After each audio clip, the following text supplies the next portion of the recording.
Pleased to be joined by Oregon head coach Dan Lanning. Coach, how you doing? I'm doing great.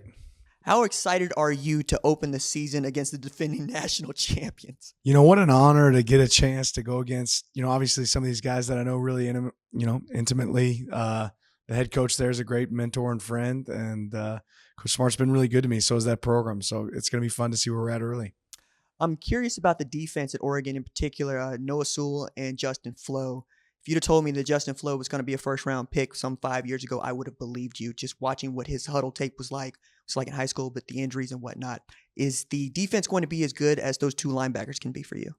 There's a lot of other pieces to a team than just two linebackers. Obviously, I have high expectations for both those guys. Justin would tell you if he was sitting here, he's played 5 quarters, and he wants to go out there and prove that he can play. That being said, they're really talented, but it takes more than two guys to win football games. And we have other guys in that linebacker room, other guys on the defensive line in the secondary. They're going to be a big part of us being successful. On the offensive side, you got a couple quarterbacks that I really enjoy. Bo Nix, who knows what it's like to go against Oregon and get a W, and also Ty Thompson, who's a blue chip recruit. Have you settled in on who you think is going to start week? And we're going to continue to have that competition, that battle. Bo's done a phenomenal job. Ty's done a phenomenal job. Jay Butterfield, they've all been really good. And I'm just excited to be in a situation where I think we have more than one quarterback on our roster that we can win with, that care for each other, that it matters to. So it's good to be in that situation. I would be remiss if I did not mention your pedigree. I'm a University of Tulsa graduate, so Ty Graham means something to me. I would like you to tell me the story about you driving 15 hours in one direction so you could get a meeting. Yeah, it was a long trip. I wanted to coach in college football, and I know we probably don't have time for that story. But I sent out letters to a lot of people, and had gotten a call back saying, hey, we might have something for you. We'll touch base on after signing day. And I never heard back. And I said, you know what? I told my wife I'm going to go teach school this morning, and then after school I'm going to drive to Pittsburgh and I'm going to get a job. And I drove there. I put on a suit right before I got to the office. I show up and it's 5 a.m., 6 a.m., 7 a.m. I'm wearing a suit and nobody's there yet, and it surprises me because I know they're a new staff and they're going to be working. The reality is, several hours later I find out their entire staff's at Penn State. They're not at Pitt. So stay the night.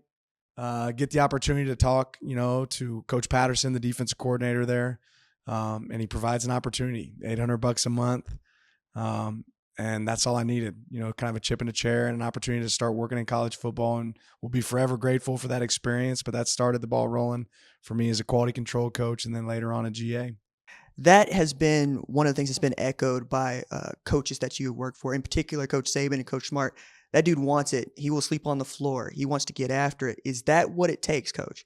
It takes what it takes. It takes what it takes. And, for me, I didn't have a network of coaches that I have been around. I do now. That's fortunate. But, I believe in hard work, and I'm, the son of two teachers. I believe in being a lifelong learner. Where you're at today has nothing to do with where you're going to be at 10 years from now. You control that by how hard you work, the effort you put in. But I've certainly changed over time. My focus is also about my family, my wife and kids now. So that's certainly different, but it takes hard work to be successful. It takes a lot of hard work. One of the astounding notes I say uncovered, it's out there, is you being a part of this 2015 staff that's got a bunch of head coaches on it, from Lane Kiffin to Mario Cristobal, Mel Tucker, Billy Napier. I mean, we keep going. We get to you as a GA, but I understand this is your second stint as a GA. Why'd you want that opportunity at Bama? Ultimately, for me as a coach, going back to being a lifelong learner, if somebody asked me what's different about Nick Saban, what's different about Kirby Smart, those guys, if you have a piece of knowledge that can help them be better, they want to know it, right? And they're willing to adapt. And being a lifelong learner, I knew there was more football for me to learn. I knew that me taking an opportunity at Alabama was going to benefit my career, and it was be an investment in my future. It might not make any money doing it, but it would be an opportunity to get my doctorate in football. And that's kind of what I felt like when I went to Alabama, getting to be around that coaching staff, some of those incredible people, really helped propel me as a coach. My phrase for Oregon over the past decade is that it recruits like the SEC West, and it seems that you are keeping that moniker going. What have you learned about recruiting to Oregon? It's a place. I'm still surprised every time I talk on the phone with a kid how many people I talk to say, Coach, Oregon's my dream school. It's a brand that transcends state lines and borders. It's not just a West Coast brand, but it's a brand where kids are excited to come visit our campus. And then when they see it and they experience the environment beyond just the facilities, which are phenomenal, the jerseys and the gear, but the people, the area, the nature, the combination of, hills and trees and water with phenomenal facilities and resources. It's unique, and there's nothing else in college football like it. Coach, it strikes me that we're about a year apart in age, so I'm curious to your answer to this question. How do you feel about the future of college football, knowing what we grew up with?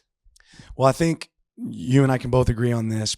People are passionate about college football, and I think every one of us wants to find a way to make sure that it stays a part of the future, right? And I don't see it going anywhere because of that passion, but I think some of us got to be ready to adapt. You got to adjust on the fly, bob and weave, and things are going to continue to change. I just hope that every one of us keeps the student athlete at the forefront of our mind as we make these changes. I'm certainly excited about now having opportunities for student athletes to be able to benefit from their name, image, and likeness. I think there's some strong merit for the transfer portal and why it exists. That being said, we got to be ready to continue to adjust. Is it always good? Probably not, right? I'm lucky to be in a place where we can be competitive on that stage and attract great players because relationships matter more now than they ever have. Oregon coach Dan Lanning, thank you so much for taking time, sir. Appreciate it. Thank you. Thanks for watching this video, and remember, hit that subscribe button so you don't miss any other videos on the #1 ranked show YouTube channel.